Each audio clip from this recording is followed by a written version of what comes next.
de la loi organique numéro 11/013 du 11 août 2011 portant organisation et fonctionnement de la police nationale congolaise prévoit dans le cadre de l'exécution des missions extraordinaires de la police des réquisitions écrites émanant de l'autorité administrative ou de l'autorité judiciaire.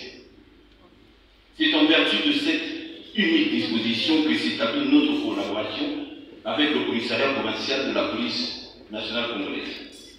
Pour matérialiser cette collaboration, nous n'avons cessé d'adresser au commissariat provincial de la police différentes correspondances pour attirer son attention sur différentes questions sécuritaires préoccupantes. Malheureusement, dans la pratique, cette collaboration tant voulue et souhaitée par mon ministère reste quasiment tendue. Le commissaire provincial ne répond jamais aux correspondances lui adressées. Depuis que je suis à la tête de ce ministère, près de 200 correspondances ont été adressées au commissaire provincial. Nous en attendons toujours les réponses. Mais aucun pouvoir disciplinaire, je répète, il n'y a aucun pouvoir disciplinaire sur la police. Celle-ci ne se considère pas soumise à l'autorité de la ville, ni moins à celle du ministère provincial de l'Intérieur. Cette situation traduit simplement le manque de professionnalisme et de discipline au sein de cette police hyper centralisée. Les raisons d'inefficacité des services de sécurité face aux casseurs communément appelés.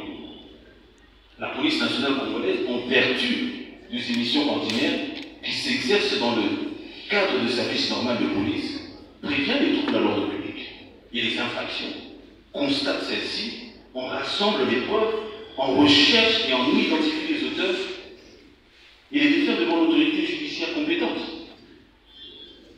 Ces missions ordinaires s'opèrent quotidiennement sans qu'il soit besoin d'une réquisition de la part de l'autorité urbaine.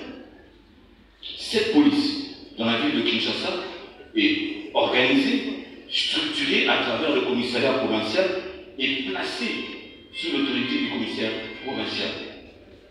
Si elle est inefficace face aux casseurs communément appelés Kuluna, dont les conséquences impliquent évidemment d'autres infractions, la responsabilité incombe sous l'autorité à laquelle évidemment elle est placée. Et c'est elle seule qui doit en fournir les justifications.